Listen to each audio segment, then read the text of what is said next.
If hell had a back door, it would surely be somewhere in the alleys of Kensington. In this place, darkness isn't just present at night. It engulfs the day as well, like an endless nightmare. Kensington, a neighborhood located in the heart of Philadelphia, was once a symbol of labor and industrial prosperity. However, today, it is mentioned as one of the most dangerous slums in the United States. Streets littered with trash, faces wandering like zombies, and street corners harboring dangers that even the police hesitate to tread upon. The locals no longer call it a neighborhood. For them, Kensington is no different from an abandoned land where the law stops at the border and hope dwindles day by day. A few people still hold on, but instead of living, they are merely existing in a prolonged nightmare. In today's video, we'll step into Kensington to witness firsthand the forgotten lives in what's been called the back door of hell. Watch until the end of the video, because the shocking stories, haunting scenes, and the hidden pain behind each fate will all be revealed. For decades, when discussing the homelessness crisis in the United States, two names have been frequently mentioned: Skid Row in Los Angeles and Kensington in Philadelphia. Like two mirrors on the east and west coasts, both reflect the darkest corners of a wealthy but deeply fractured America. However, while Skid Row has taken some long-term steps to alleviate the problem, Kensington remains trapped in a cycle of piecemeal policies, addressing only the surface without ever tackling the root causes. In 2025, Philadelphia estimates it will have approximately 5,200 homeless individuals, an increase of nearly 10% from the previous year, and the third consecutive year, this number has continued to rise. This is also the first time since 2020 that the total number of homeless people in this city has exceeded 5,000. In that picture, Kensington becomes the focal point, only about 4 miles from Independence Hall, but accounting for 35% of the city's homeless population. This place has long been considered one of the largest slums in the United States. Stepping into Kensington felt like entering a post-apocalyptic film. Dilapidated buildings, patchy sidewalks, and people with a hunched gait and tired, empty eyes, as if searching for a hope that had long abandoned them. It's no coincidence that Kensington is often associated with harsh nicknames like Zombie City or the Walmart of Vice. Because on many streets, one can easily find people slumped over right on the sidewalk, appearing completely out of control due to an overdose of harmful substances. However, behind that haunting image, the truth is far more complex. Not everyone who falls into this cycle does so out of a desire for vice. For many, it's the only way they find to cope with harsh reality. A desperate attempt to soothe emotional wounds or to escape the anxieties that everyday life piles on. A 65-year-old man who has been homeless on the streets of Kensington for 7 years shared, "No one wants to live like this if they have a way out. I don't want my life to stay like this either. But once you've fallen into the quagmire, you can't get out on your own." That saying reveals a heartbreaking truth. When people are no longer strong enough to save themselves and lack support from the community, many are caught in a vicious cycle, finding money, getting their zombie fix, using them to escape reality, and repeating this until they completely collapse. And of course, the consequences don't stop with the homeless. Kensington Avenue now has as many as 4 elementary schools, where children have to walk through dangerous streets every day, witnessing haunting images, as if entering an apocalyptic zone. A group of students shared that they were so used to the sight that they no longer found it surprising. That familiarity is what's truly concerning, because it instills in a generation a sense of resignation about growing up in a scene of despair. Nevertheless, even in that darkness, there were still efforts to salvage the situation. Organizations like Prevention Point provide clean medical supplies, food, warm socks, and emotional support. However, while commendable, these solutions are still piecemeal, like putting a small patch on a huge crack. They help sustain life for a moment, but they are unlikely to stop the dark tide that is still swirling over Kensington. Kensington today is not just a wound on Philadelphia, but also a wake-up call for the entire United States. A smoldering pain, gnawing from within at the values once considered enduring. If a neighborhood in the heart of America's historic city can turn into a wasteland in just a few decades, what awaits other communities? And can future generations still believe in an intact American dream? Although the homelessness pandemic was still in a crisis phase, by July 2025, the issue had entered a new, more tense stage. Following former President Donald Trump's executive order, the phenomena of poverty and homelessness are no longer viewed solely as a social challenge to be addressed with support, but are gradually being criminalized. Local authorities are forced to implement quick cleanup measures for tent camps rather than maintaining the flexible approach they previously used.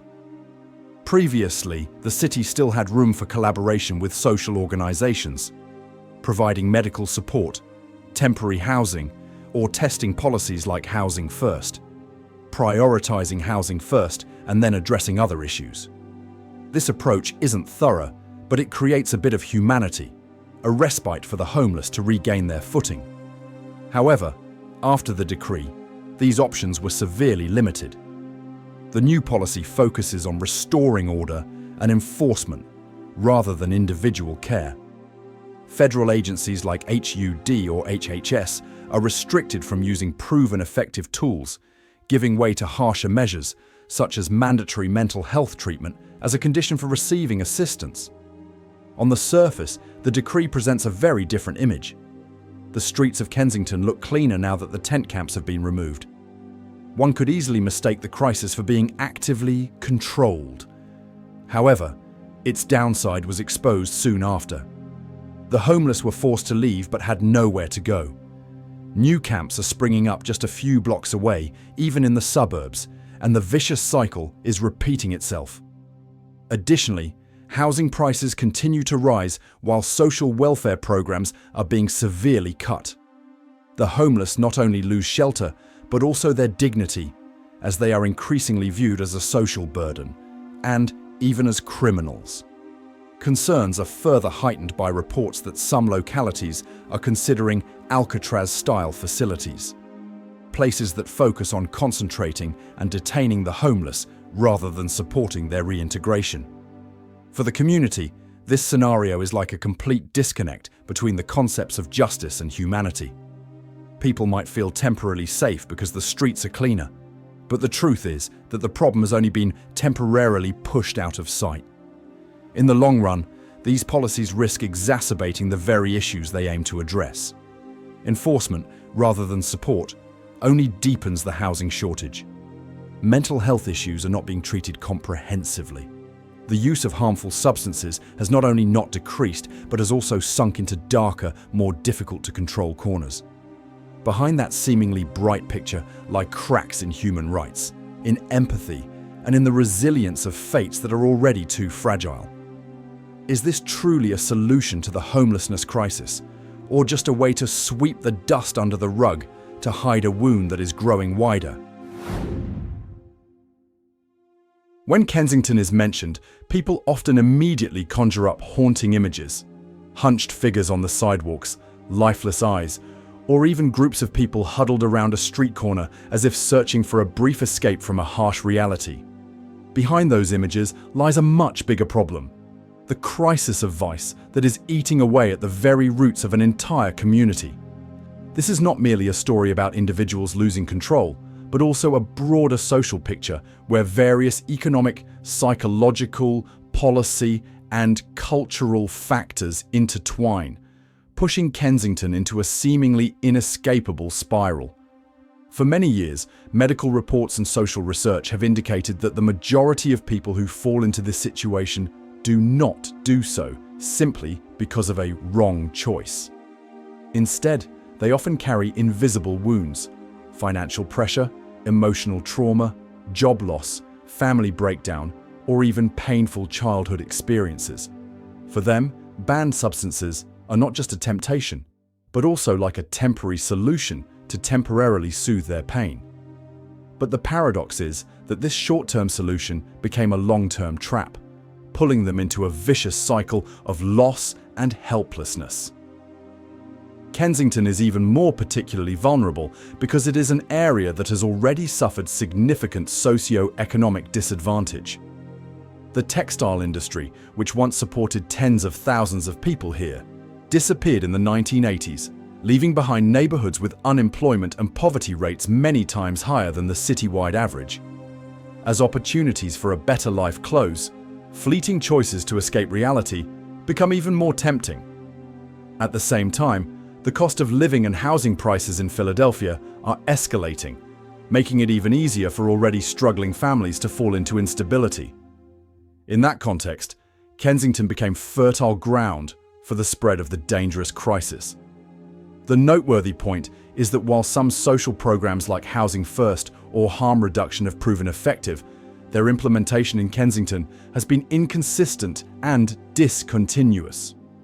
Community organizations like Prevention Point and charitable groups still work tirelessly every day to provide assistance, meals, medical supplies, and emergency intervention support.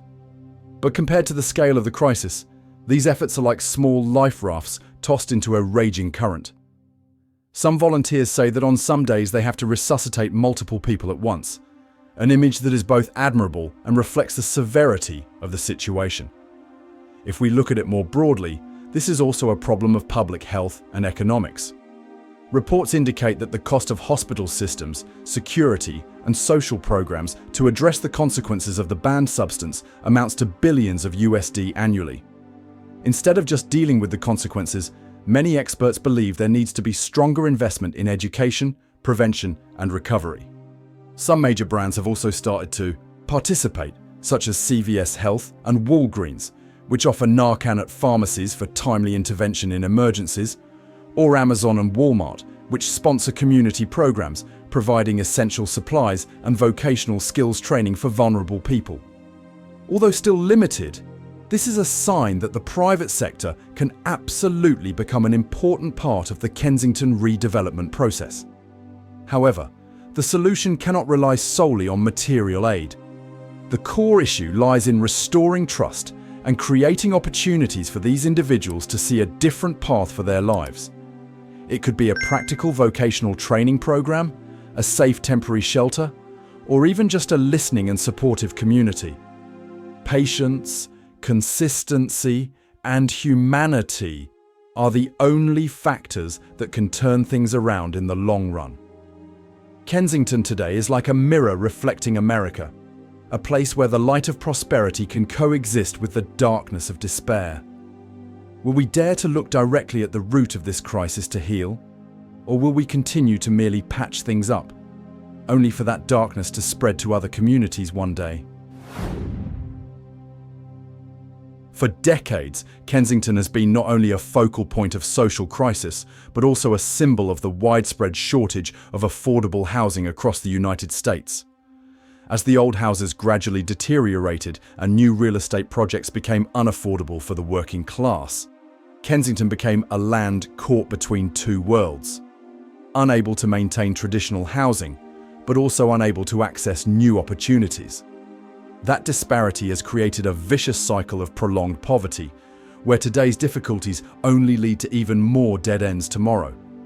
Research by many urban policy institutes shows that in Philadelphia, the percentage of households spending over 50% of their income on rent is increasing. That means that even people with stable jobs find it difficult to maintain a long-term home. In Kensington, where unemployment and low incomes are consistently higher than the city average, this burden becomes a heavy weight around the ankles of thousands of residents. When they can no longer afford housing, they are forced to move into temporary shelters, live crammed together in small rented rooms, or ultimately end up on the streets. Prolonged poverty makes this vicious cycle even more brutal. A family can lose their home after just a few months of unemployment or a medical event.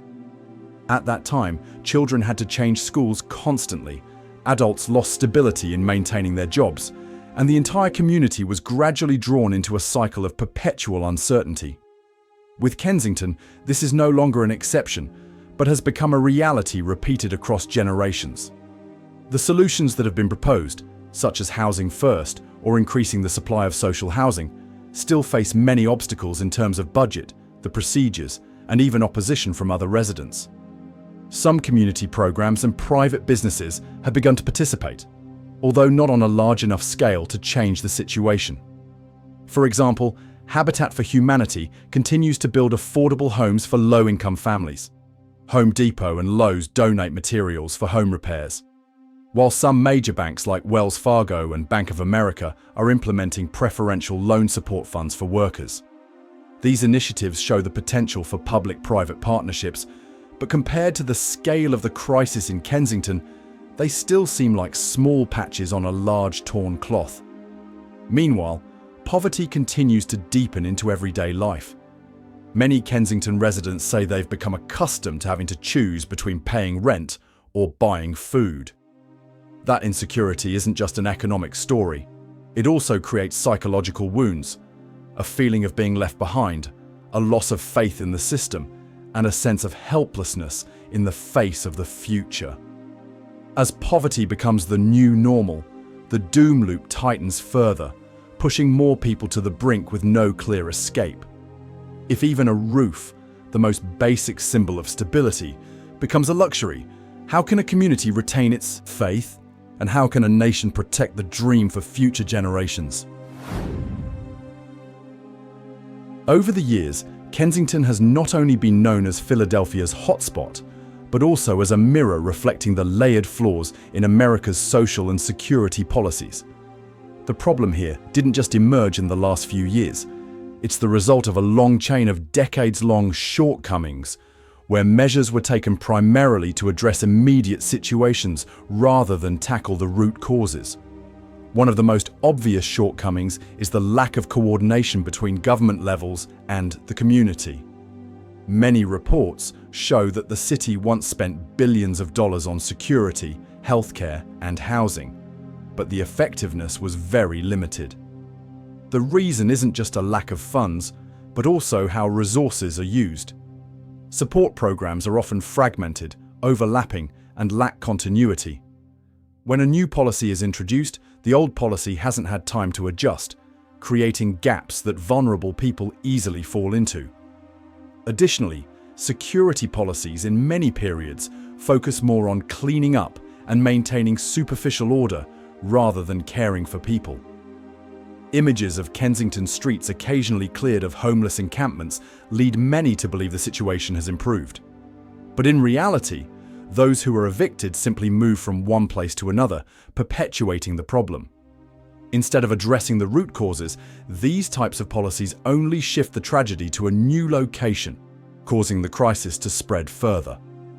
Nevertheless, there are still bright spots stemming from the participation of the private sector and non-profit organizations. Major brands like Walmart and Amazon have sponsored programs providing essential goods and food to low-income individuals. CVS Health and Walgreens are expanding affordable community health services while offering free Narcan at many locations. Habitat for Humanity continues to build affordable homes for the poor. Although these efforts are not yet sufficient to change the overall picture, they demonstrate that collaboration between the state, the community, and businesses can pave the way for a more sustainable path. Importantly, any solution will require patience and a long-term vision. Kensington cannot change in just a few months or years, as this is a wound accumulated over decades. If we only continue with short-term fixes and responses, the cycle of instability will persist, and the socio-economic costs will become increasingly burdensome. Can a country maintain stability and public trust if socio-security gaps continue to be covered up instead of being addressed at their root?